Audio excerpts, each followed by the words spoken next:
Hello, everybody. Thank you for the intro, Candace. Always great to be here.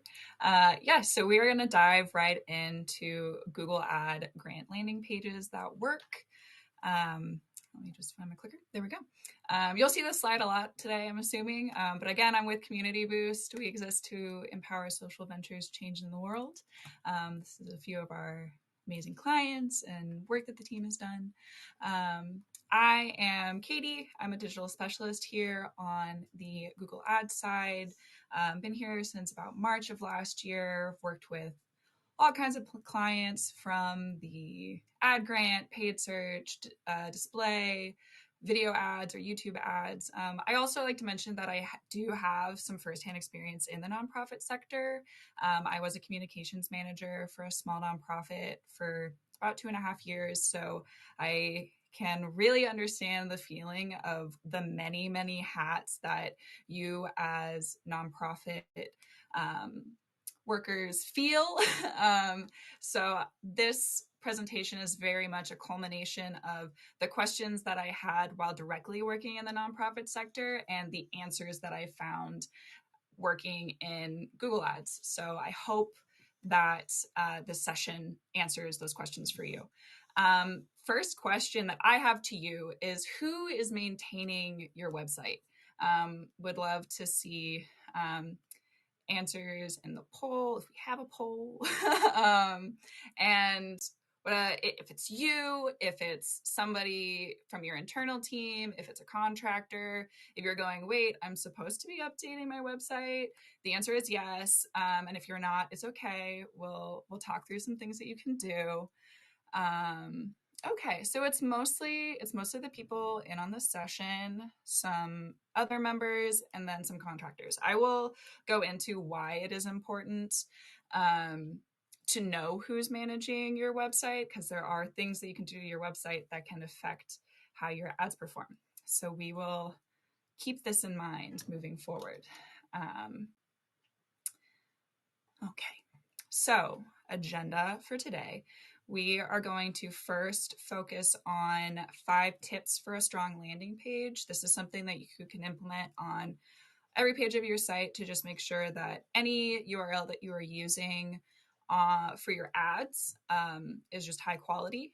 And then we'll look at what makes a good donation landing page. Arguably, it is the most important page on your site, so you want it to be good. So we'll talk about how to do that. And then we will dive into common ad disapprovals and troubleshooting, the things that I see pretty much weekly that are directly linked to landing pages and how to fix them. So 5 tips for a strong landing page. First things first, across the board, you just want your landing page to be simple and easy to understand. You want to have information on your organization while not being overwhelming for your users. I know it's a fine balance, but kind of the key things that you want, your mission statement, if you have values already lined out, if you have areas of focus that you're working in, have those available, but don't fluff it up too much. Get straight to the point, tell them what you're doing, keep it simple and clear. The next thing that you need, not just from a good marketing standpoint, but also from a compliance standpoint, is you need to use call to actions. If you have a donate page, tell your user, donate today. If you want them to sign up for your newsletter, stay connected, learn more about our mission, you can make it.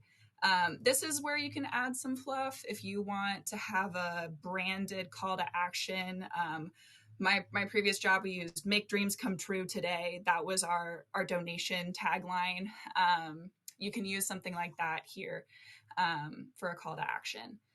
The third thing that we highly recommend is to use images to really illustrate what your organization is doing while also breaking up a landing page, like all that text that you have about your mission and vision. Give them a clear picture of what it is. An all blank page with just text is a little unappealing to the eyes. So add some images. We know you have them. You're all doing such amazing work in the community. Make sure you get pictures of it. Make sure that it's on your website. These last 2 are very jargony and a little technical, so I will go into it in the next couple of slides, but you need to double check that you don't have any broken links, specifically in your navigation bar. That's a compliance concern, and when you're applying for your ad grant, it will be something that you really, really need to check, is that your navigation bar is linking to pages that are live. And then the last one is ensure that your site speed is good, that your pages are loading quickly.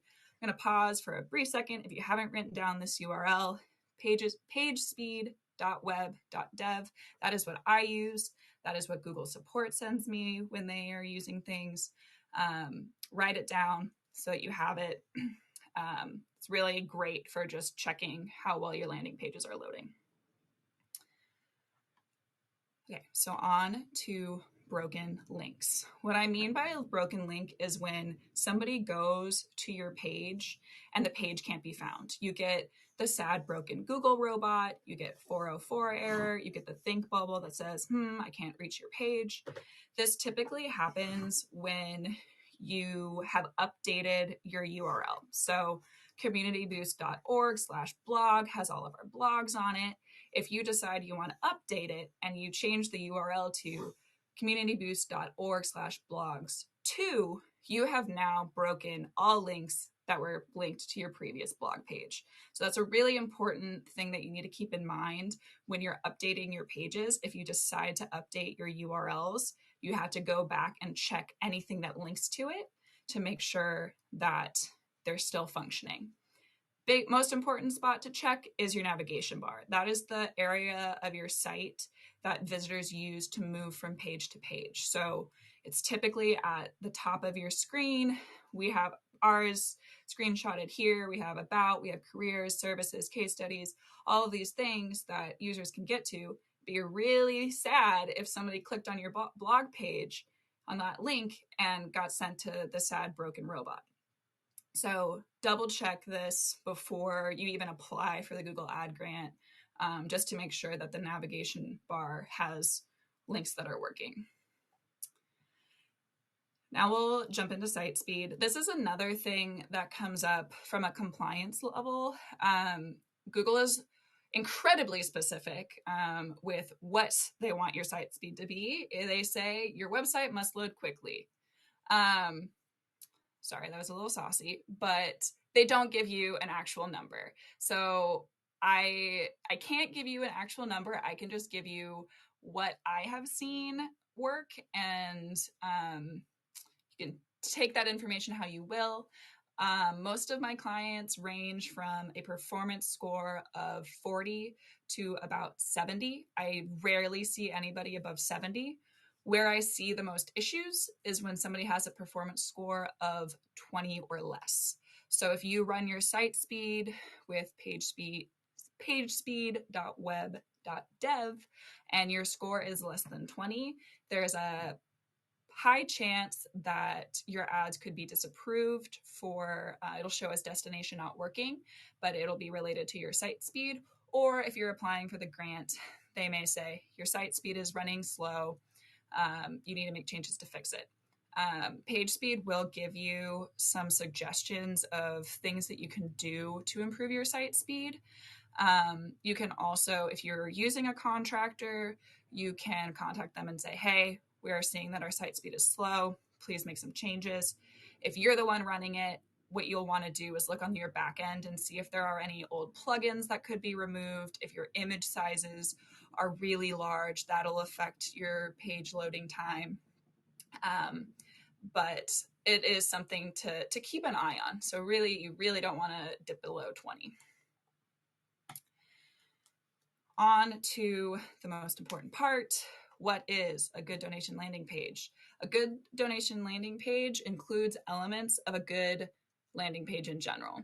You want to have a very clear call to action. You want to tell your users, hey, this is what I want you to do it.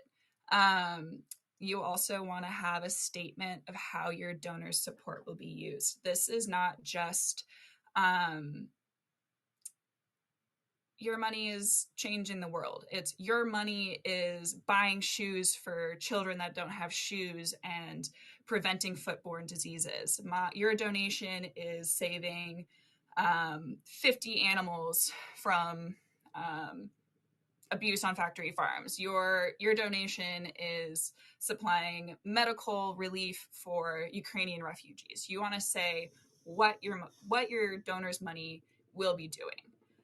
You also want your donation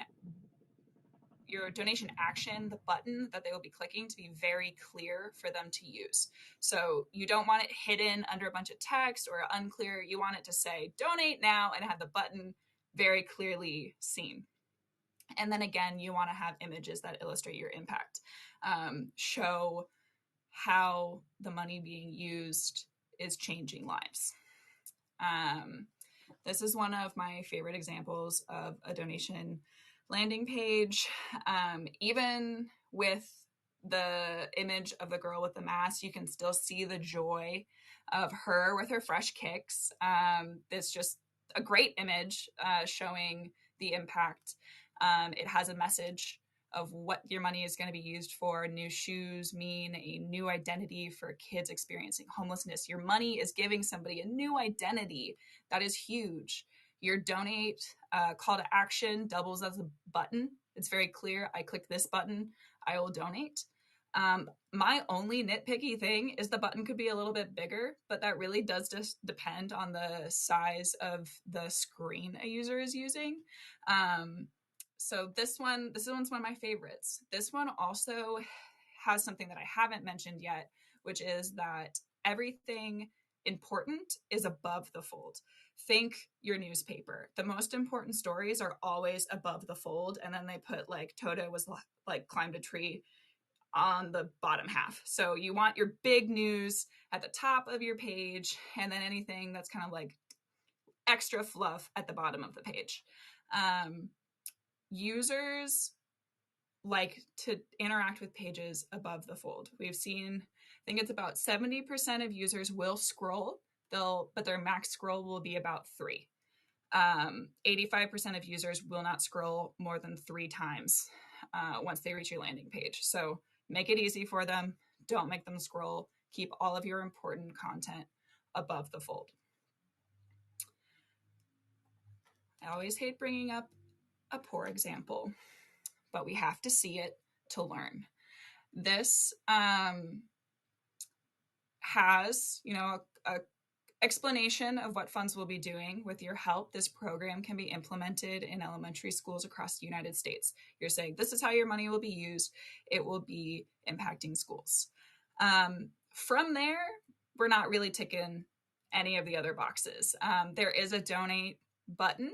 It is underneath everything. It's smaller than I would like it to be. It is kind of doubling as a call to action in the sense that it says donate. Donate can be a complete sentence, but we would like to see something like donate now, donate today, make your contribution today. Make it a very clear ask. The other thing that we see, there are no images. They have this cool graphic, but no images. Let's see the elementary students. Let's see the schools. Let's see what people are doing to really,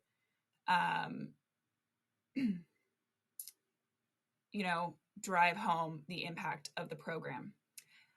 The other thing with this particular page is the user has to scroll all the way down this page to be able to see it. So it takes 7 scrolls to reach this section of the page. That's too many scrolls. I think I might be the only user who's ever scrolled this low, is scrolling all the way down to the seven scrolls to be able to actually see what the site wants you to do. So really make sure it's at the top of the page is my last thing with this one is just make sure it's at the top of the page. Make sure your users know what you want them to do. Make sure you're illustrating it well. Okay, common disapprovals and troubleshooting. This is probably the most useful section in terms of updates to your ads and how to fix them. Things that I see weekly, daily, breaks my heart. Destination not working, misrepresentation, and clickbait, and then a third-party site. So destination not working, what that means is when a user clicks on your ad, it's either not loading, it's taking a really long time to load, or the URL is broken. They're seeing the sad robot 404. They can't find your page. How you can check to see what is causing the error. First, click the ad in platform, see what URL it sends you to. If it sends you to a 404 error, go and talk to your web developer. If it's you, if it's somebody on your team, if it's your consultant, say, hey, did you change the URL of this landing page? So I'm running ads for Community Boost. I'm sending things to communityboost.org/blog. Maria is running our page, and she goes and changes it to /blog2. I don't know it. Our ads are still going to blogs. Our ads end up getting broken. So you really want to make sure you have clear communication across your, not only your website team, them all talking to each other, but also between your ad team and your website team to make sure that there's not any, broken links because somebody made an update and the other person didn't know. If your URL is working, it's correct, it's loading, it isn't showing you sad broken robot, check the site speed. I would say 9 times out of 10 when I go to Google support and I say my landing page is showing destination not working, I am seeing that the landing page works, the links aren't broken, what's the deal? They'll say, oh, your site speed is slow. And they'll send me a site speed link and say, yeah, look, and it's normally below 20. And then I have to go back to whomever is running the website and say, hey, our site speed is low. Would you please make some adjustments to improve it? And that normally will fix it. The final thing that will cause a destination not working is what is called destination mismatch. And this happens when the landing page that you are using is redirecting to a different page. So I have communityboost.org/blogs as my ad URL. And when you click on it, as it loads, it redirects you to the Nonprofit Ad Day website. You want to be very open and honest about where you're sending your users. If you want to send everybody to Nonprofit Ad Day, we want you here. Just put that URL in there. So if you are running, a new event and you previously had your event page, just communityboost.org/events, and then you have this new event, just change your ads and have them go to the new event page rather than redirecting that, because that'll cause a disapproval in your ads, and then you have to reset everything up, and you miss out on spend and you miss out on that traffic while those ads are down. Misrepresentation and clickbait. This is these suggestions are largely I don't want to say good marketing, but just honest marketing. Make sure your ad copy matches your landing page. If you are running a dog adoption website, you shouldn't have any ads talking about adopting children. That's just not okay. But it's those kinds of things. And sometimes, there's a slip up where you have a dynamic keyword insertion into your ad, and one of your keywords might have been a little tangent, and that can cause a disapproval. But just, do a sweep, make sure that your ad copy is matching your landing page. Next thing with clickbait, this is very much something that comes up when the Google system just decides to flag something. That might not be something that you're purposefully doing, but they really don't like words like free, cool, once in a lifetime opportunity. You definitely want to make sure that you're not capitalizing free completely, you're not capitalizing cool completely. And you can message Google support and say, hey, this is a once in a lifetime opportunity. We are offering free services. We are offering cool services. And sometimes things won't get flagged, but just pay attention to the language that you're using and the way that you are capitalizing the words, because Google could flag things of just being like, well, this is clickbait, and you'll have to make changes to your ads. The last thing that does come up regularly, specifically for nonprofits, I've noticed is a third-party site disapproval. From a compliance standpoint, every single one of your ads must be going to your domain. It has to be your owned domain. So we own communityboost.org. All of our ads must go to communityboost.org. We can't have a blogspot.communityboost.org. There are some times where you can submit a URL and say, hey, this is my blog page for our website. We don't have it linked to our standard domain. And sometimes it will get approved. Sometimes it won't. So it is kind of a case-by-case basis, but try to keep as much on your own page as possible. There are specific donation platforms that are considered whitelisted. I have them listed here. They include Blackbaud, Luminate, Classy, FrontStream, 8 Artex, PayPal, Kindful, Stripe, and Shopify. These are technically whitelisted within the Google Ad Grant policy. So if you are using one of these landing pages through, say, Classy, I see these ones a lot, and an ad gets disapproved, all you need to do is go to support and say, hey, I'm an ad grant.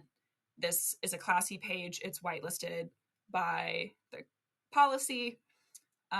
Approve my ads. And 9 times out of 10, they just approve them right there. And then they're up by the end of the day. And sometimes they'll be like, oh, we need to escalate this. And you're like, yeah, escalate it because I know I'm right. So just know you're right. If you have any of these platforms, know that you're right. And if your ads get disapproved, like, don't back down with support because you are correct. So that's the biggest thing that I can say when you come up against a disapproval related to your donation domain. Don't let them make you think that you're wrong. You're right. And those are the 3 things that come up across. That is ad grant landing pages at work. Candace, I don't know if you're coming back, but we can do some Q&A. Yeah, let's do it. Thanks, Katie.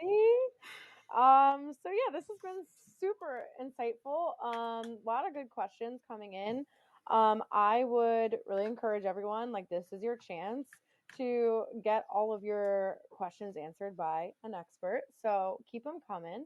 And yeah, I would also just love to hear from you. Are you interested in exploring how Community Boost can help you maximize Google Ad Grant with landing pages? So this is something we do with our clients. We'll help you get landing pages set up and guide you through the whole process.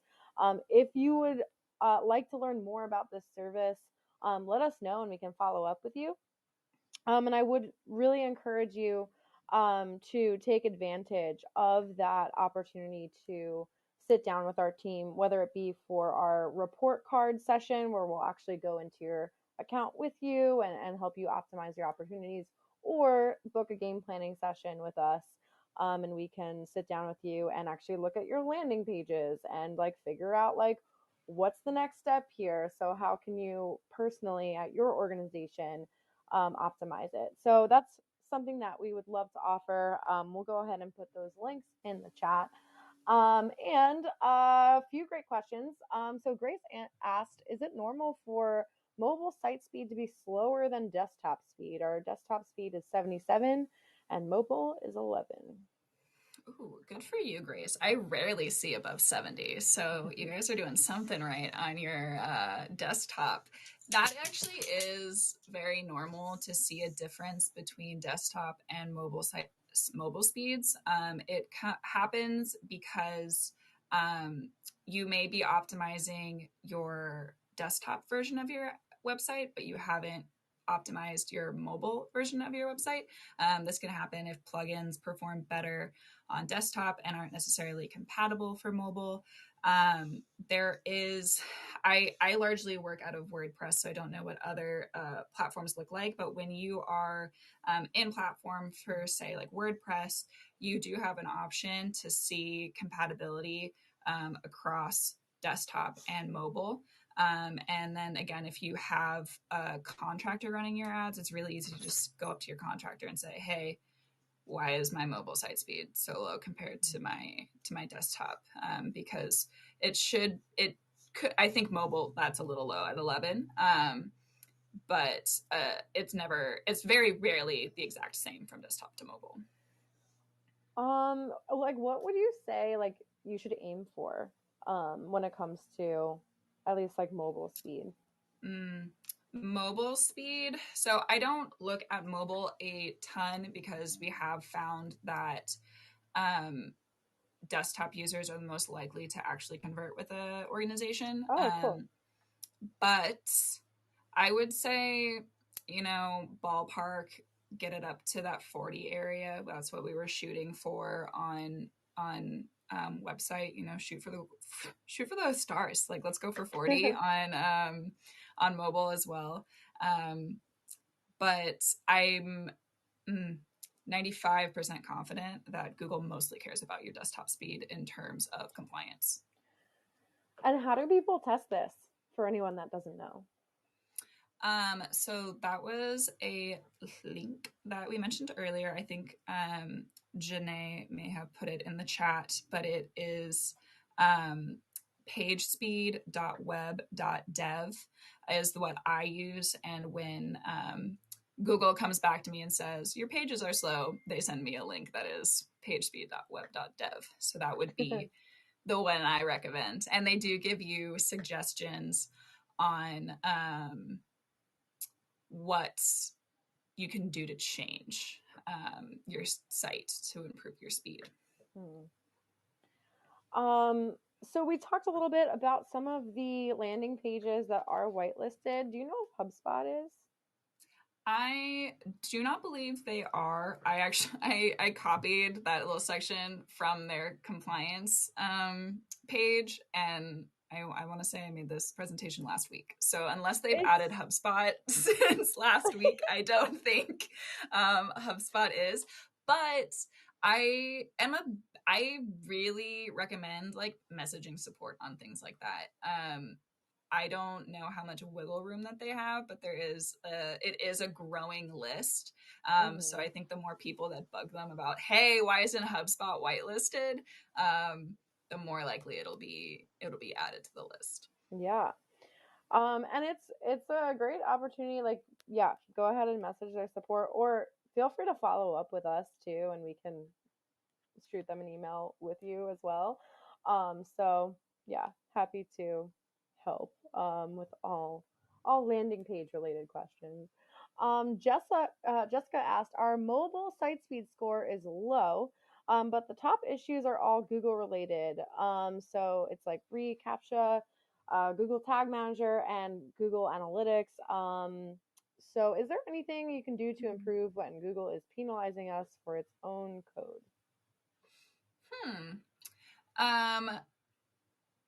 I guess my follow-up question would really be, where in your page are your tags or your codes embedded? I've noticed that when they are specifically in the header of a website, they perform better than when they are individually added to every single page. So that would be one thing that I would just check and see if it is in your header. And then, yeah, you can't, I hate that I always am saying message support, but that really is a Google concern that they need to be aware of, is like their own code is slowing down people's sites. But yeah, first step that I would do is make sure that it's in your header. And then if it is, in fact, if that is what like page speed is showing as the issue, contacting them. I think we historically have an analytics section at our summit, and I know Dejay would be better equipped to answer a question like this. So I don't. Candace, is this like addressed in the accelerator? How to put these tags in? Sorry, hold on one second. Yeah, so yeah, we can definitely I'll put the link in the chat for the accelerator if anyone's interested. We have like some real nice like step-by-step courses to help you maximize the Google Ad Grant. We don't have anything specifically on landing pages at the moment, but we're adding new things all the time. So yeah, we would love to give you the step-by-step run through with the accelerator course, or you can always work with us directly. Yep. So I'll go ahead and take that off the stage. Cool. Any more questions for Katie? We have time for a couple more if anyone has more questions about how they can really use their landing pages to the fullest to make sure that they're really utilizing their Google Ad Grant.